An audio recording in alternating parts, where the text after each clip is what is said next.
నమస్తే, నేను మీ మధు. త్రివిక్రమ్ సినిమా రాబోతుందంటే అందరూ ఆసక్తిగా ఎదురు చూస్తారు. అయితే ఇప్పుడు ఒక వార్త అయితే చక్కర్లు కొడుతుంది. త్రివిక్రమ్ ది రాబోయే సినిమా గాడ్ ఆఫ్ వార్. ఈ మూవీలో ఎన్టీఆర్ ని తొలగించి బన్నీని ఫిక్స్ చేసినట్లు కొన్ని వార్తలు వస్తున్నాయి. సో ఇది గాడ్ ఆఫ్ వార్ అవుతుందా లేకపోతే ఫ్యాన్ ఆఫ్ వార్ అవుతుందా అనేది తెలియాల్సి ఉంది.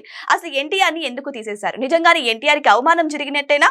ఈ విషయాల గురించి ఈ రోజు మనం చర్చిద్దాం. ప్రస్తుతం మనతో పాటు ఉన్నారు senior journalist doctor Durga Vadlamani గారు. వారిని అడిగి మరిన్ని విషయాలను తెలుసుకుందాం. నమస్కారం. నమస్తే అండి మేడం. అందరికీ తెలిసిన విషయమే, త్రివిక్రమ్ గారి సినిమా అంటేనే ఫ్యామిలీ ఎంటర్టైన్మెంట్. అయితే ఈసారి డిఫరెంట్ గా ట్రై చేస్తున్నారు త్రివిక్రమ్ గారు.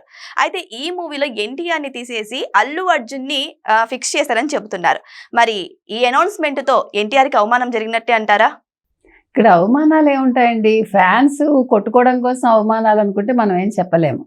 ఇక్కడ అసలు అనౌన్స్మెంటే జరగలేదు, అనుకున్నారు అంతే. ఇప్పుడు ఒక సినిమా అనుకోగానే ఒక ముగ్గురు నలుగురు హీరోలను అనుకుంటారుగా, లేదు ముగ్గురు నలుగురు హీరోయిన్స్ అనుకుంటారుగా. మీరు ఫస్ట్ ఒక హీరోయిన్ ఫిక్స్ చేసుకుంటారు, కాదని ఇంకో హీరోయిన్ అనుకుంటారు, కాదని ఫైనల్గా ఇంకో హీరోయిన్ తీసుకుంటారు. అప్పుడు హీరోయిన్స్ కూడా అవమానం జరిగినట్టే కదా. మరి వాళ్ళు ఎవరు ఫీల్ అవ్వట్లేదుగా.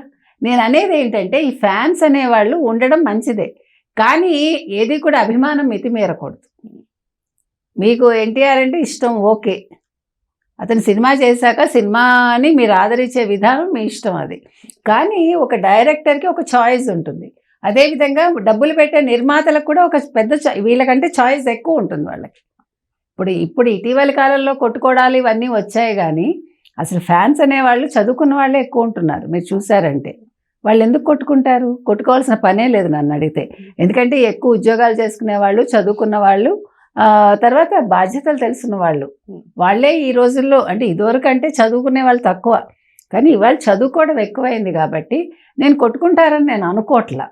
రెండోది, సినిమా పేరు గాడ్ ఆఫ్ వార్. అంటే గాడ్ ఆఫ్ వార్ అన్నప్పుడు ఇదొక పౌరాణిక సినిమా కావచ్చా? అంటే లేదు, పౌరాణికాన్ని సాంఘికంతో మిళితం చేస్తారా? అది కూడా చూడాలి. ఎందుకంటే ఇప్పుడు ఎక్కువ మీరు ఇటీవలి కాలంలో మీరు తిట్టుకుంటూనో కొట్టుకుంటూనో అయిష్టంగానో మైథాలజీ వైపు వెళ్తున్నారు. అంటే మీకు కలెక్షన్స్ పరంగా కావాలి కాబట్టి, నాకు దేవుడి మీద పెద్దగా నమ్మకం లేదంటున్నా రాజమౌళి కావచ్చు, మరొకళ్ళు కావచ్చు, మైథాలజీ వైపు వెళ్తున్నారు. మొన్న వచ్చిన అవతార్ 3 కూడా మన రామాయణం బేస్ చేసుకుని వచ్చింది అన్నట్టుగా వచ్చింది టాక్.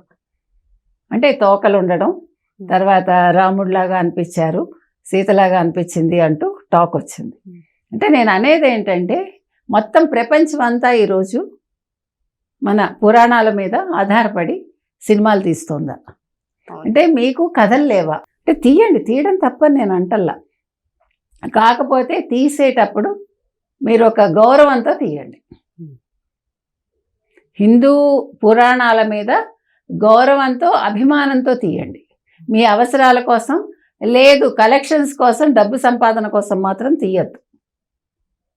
ఎందుకంటే ఒక క్రిస్టియన్స్ సంబంధించి ఒక జీసస్ మీద మీరు సినిమా తీసేటప్పుడు మీరు భక్తిభావంతో తీస్తారు. హిందూస్ తీశారు, వాళ్ళు దేవుడిని నమ్మి తీశారు, విజయ్ చంద్ర లాంటి వాళ్ళు. ఒక అల్లా మీద మీరు సినిమా తీస్తారా? దమ్ముంటుందా? నేను అంటున్నది అది. అంటే మనకి హిందూ మతంలో ఉండేది స్వేచ్ఛ. ఆ స్వేచ్ఛని మీరు దుర్వినియోగం చేయకూడదు, చేతకాంతనం అనుకోకూడదు. అంటే హిందువుల మనోభావాలు దెబ్బతినేలాగా మీరు సినిమాలు తీయకండి, అది నేను చెప్తున్నా. ప్రస్తుత కాలంలో అయితే ఎక్కువగా మైథలాజికల్ మూవీస్ ఎక్కువ రిలీజ్ అవుతున్నాయి. హరిహర వీరమల్లు కావచ్చు, చాలా ఉన్నాయి. సో ఇప్పుడు అన్ని అవే నడుస్తున్నాయి కాబట్టి త్రివిక్రమ్ గారు కూడా ఇదే వేలో పోవడం కరెక్టే అంటారా? తప్పే ఉందండి. సినిమా అదే నేను చెప్తున్నా. ఇప్పుడు అఖండ వచ్చింది, అఖండ 2 తాండవం, శివుడు బేస్ చేసుకుని, తర్వాత అఘోరాలు బేస్ చేసుకుని, చాలా అంటే హిందూ మతానికి సంబంధించిన అంశాల చుట్టూ అది రోల్ అయింది. తర్వాత దాన్ని సాంఘిక ఇతివృత్తం కూడా అందులోకి తీసుకొచ్చారు. సర్జికల్ స్ట్రైక్ కావచ్చు, పహల్గామ్ దాడులు కావచ్చు. అంటే హిందువులు చేతగాని వాళ్ళు కాదు, మేము సరైన సమయంలో రియాక్ట్ అవుతాం అనేది చెప్పడం అక్కడ ఉద్దేశంగా మనకు అనిపిస్తుంది. అదేవిధంగా త్రివిక్రమ్ కావచ్చు, మరొకళ్ళు కావచ్చు. త్రివిక్రమ్ నవల్స్ చదివి సినిమా తీశాడు ఆయన, ఇప్పుడు పురాణాలు చదివి తీస్తున్నాడు. మా మహాభారతం, రామాయణం చదువుకోకపోతే అసలు ఏమంటారు డైరెక్టర్ కూడా సినిమాలు బాగా తీస్తారని నేను అనుకోను. మీకు బాపు గారు తీసిన రామాయణం బేస్ చేసుకుని తీశారు, అదే బాపు గారు భారతం బేస్ చేసుకుని తీశారు. మీరు ముత్యాల ముగ్గు తీసుకున్నా, మన ఊరి పాండవులు తీసుకున్నా, లేకపోతే ఆయన సినిమాలు ఏవి తీసుకున్నా రామాయణం భారతం బేస్ ఉంటుంది. అంటే నేను చెప్తుంది ఇప్పుడు కె విశ్వనాథ్ గారు, ఆయన సత్సంప్రదాయాల్ని వ్యతిరేకించటం కాదు, ఆయన సినిమాల్లో మీకు ఒక సాంఘిక దురాచారాన్ని ఆయన త్రోసిరాజనడం కనిపిస్తుంది మనకి. ఆయన ఒక సంప్రదాయాన్ని చూపిస్తూనే మీరు సంప్రదాయంలో ఉంటూనే మీకు నచ్చినట్టుగా మీరు వివాహాలు చేసుకోవచ్చు, మీకు మీరు నచ్చిన వ్యక్తితో బతకచ్చు అనేది అక్కడ చూపిస్తారు ఆయన. మీరు కావాలంటే ఆయన సినిమాలు చూసుకోండి. అంటే ఆయనలో ఒక అభ్యుదయ భావం అనేది కనిపిస్తుంది మనకి. కాబట్టి మీరందరూ కూడా పురాణాలు చదవండి, సినిమాలు తీయండి, తీసేటప్పుడు దాన్ని మీరు చక్కగా తీయండి, అది నేను చెప్తున్నా. అయితే ఇక్కడ ఫ్యాన్స్ దాకా వచ్చేసరికి ఇవాళ గాడ్ ఆఫ్ వార్ అనే దాంట్లో ఎన్టీఆర్ని అనుకున్నారు, కానీ బన్నీని తీసుకుంటున్నారు. ఇప్పుడు మీకు ఇంకొకటి అండి, నిర్మాత అనే వ్యక్తి డబ్బులు పెడతారు కాబట్టి ఎవరు ఇవాళ మార్కెట్లో సేల్ అవుతారు అంతే. ప్రొడక్ట్ సేల్ లాగానే సినిమా సేల్ అవ్వాలి. సినిమా సేల్ అవ్వాలంటే ఏ హీరోకి మార్కెట్ ఉంది, మార్కెట్ బేస్డ్గా జరుగుతాయి మీకు అన్ని. సో ఖచ్చితంగా ఇవాళ అల్లు అర్జున్కి అవునన్నా కాదన్నా మార్కెట్ ఉంది. అవును, పుష్ప 2 వల్ల ఇంకా ఫామ్లోకి వచ్చాడు. పుష్ప 2 నేను చెప్పా 2000 కోట్లు దాటుతుందని, 1800 కోట్లు వచ్చింది. ఆ ఇన్సిడెంట్ లేకపోతే ఇంకా వెళ్ళేది. అంటే నేను అనేది ఏంటంటే నిర్మాత పెట్టుబడి పెట్టేది లాభాలు ఆర్జించడం కోసం, ఇది డైరెక్టర్ సినిమా తీసేది మంచి కంటెంట్ ఇవ్వాలి, మనం మంచిగా సినిమా తీయాలి, మంచి డైలాగ్స్ రాయాలని వాళ్ళు అనుకుంటారు. సో అలా అనుకున్నప్పుడు హీరోలు ఎంపిక చేసుకునే ఒక స్వతంత్రం వాళ్ళకు ఉంటుంది. దాన్ని ఫ్యాన్స్ తప్పుగా తీసుకోకూడదు. ఓకే, వాళ్ళకి నచ్చింది తీసుకున్నారు, మన హీరోకి ఇది కాకపోతే ఇంకో సినిమా వస్తుంది అని అనుకోవాలి తప్ప ఇదేదో అవమానం జరిగింది. ఎప్పుడు అవమానం జరుగుతుంది? ఇప్పుడు అలాంటప్పుడు ఆ హీరోలు వెంటనే స్పందించాలి. అవును, ఇప్పుడు జూనియర్ ఎన్టీఆర్ వెంటనే స్పందించాలి.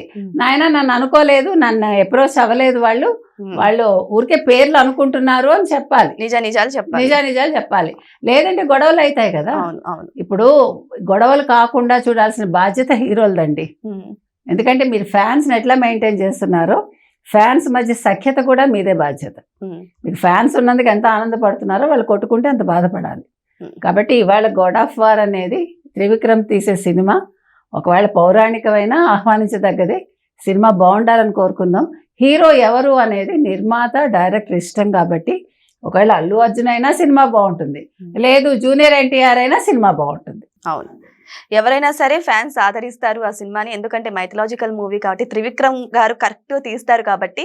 సో హీరో కాదండి, హీరోలు అందరూ సమానంగానే ఉంటారు, వాళ్ళు ఫ్రెండ్సే కాబట్టి ఇందులో అవమానము అలాంటివి ఏం లేదు. ఏ హీరో సెలెక్ట్ చేసుకున్నా కథకు న్యాయం చేస్తే సరిపోతుంది. Thank you so much madam.